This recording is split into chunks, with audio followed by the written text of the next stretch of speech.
The bail hearing in the case involving suspects accused of orchestrating the assassinations of staff member of the University of Fort Hare has been postponed to the 10th of May. 4 more of the accused are still expected to testify.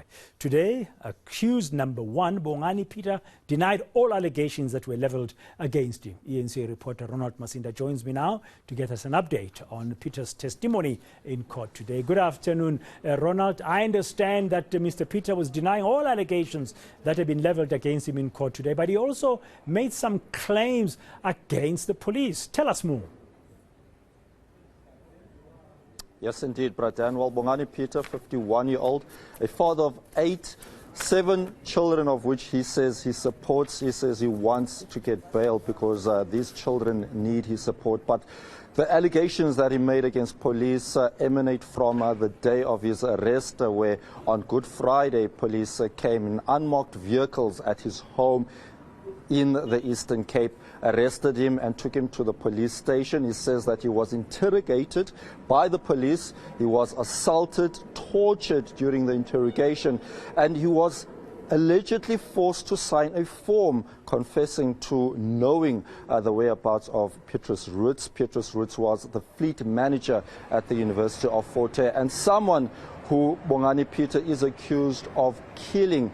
Now, the issues with Petrus Roots and Bongani Peter emanate from the relationship where Bongani Peter was suspended, facing charges of corruption and fraud by Petrus Roots, and it's believed that he could have orchestrated the murder of Mr. Roots. But Bongani Peter saying that since he's been attacked by the police in custody, he has suffered injuries, he has ongoing back pains. He's also apparently now suffering from seizures, and his legal team asking the courts to allow him to get proper medical treatment. But this is what he had to say further. Your Worship, because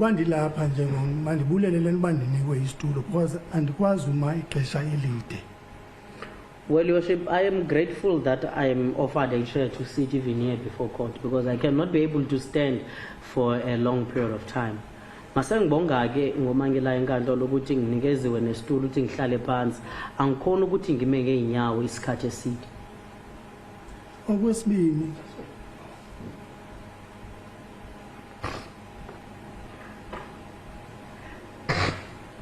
did you have a problem like this before the court? Phambi koba wenziwe lento ubunayo le ngxaki unayo? Hayi, Your Worship. No, Your Worship.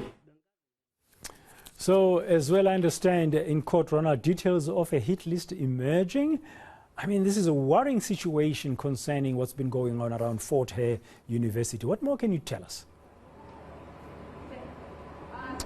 So what we also heard from the courts is that 2 of the other accused, Wanini Kuza and Sicelo Mbulawa, they were colluding with the first accused, Bongani Peter, in these assassination attempts. And what we heard was startling revelations of around 13 people who were on this hit list.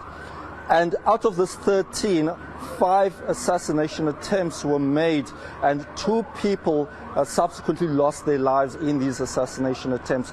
And the other information that we heard was that one of the 13 people is actually the bodyguard who died on Sunday in Mr. Langa in a car crash. So there are still question marks as to whether or not there was foul play in this case following the death of Mr. Langa on Sunday. But what we also heard was that the state has strong evidence against the accused, evidence such as fingerprints, also cell phone conversations, records against Bongani Peter, which could see him being locked behind bars if found guilty for a very, very long time.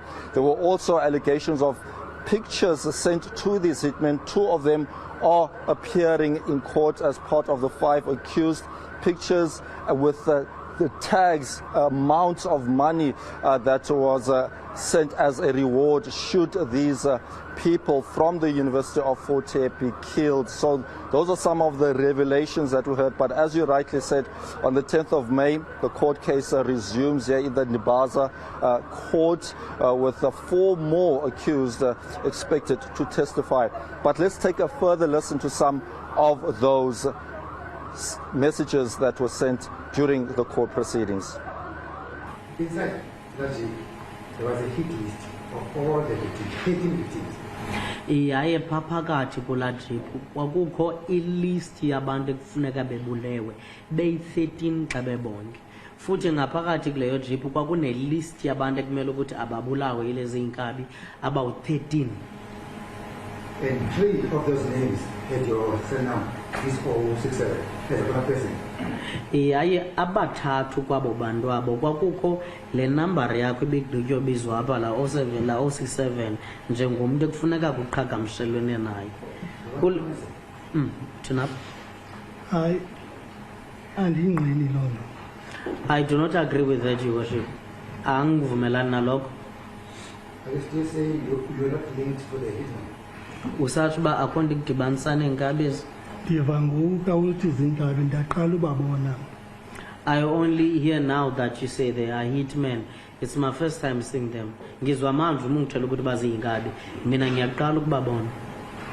It can be so, but you tasked Ajuna to look for the hitman. Kunganjalo bayaqala babona ngoba kaloku beninike umsebenzi accused number 2 ibe nguye ozikhangelayo kunjani? Akunjalo, Your Worship.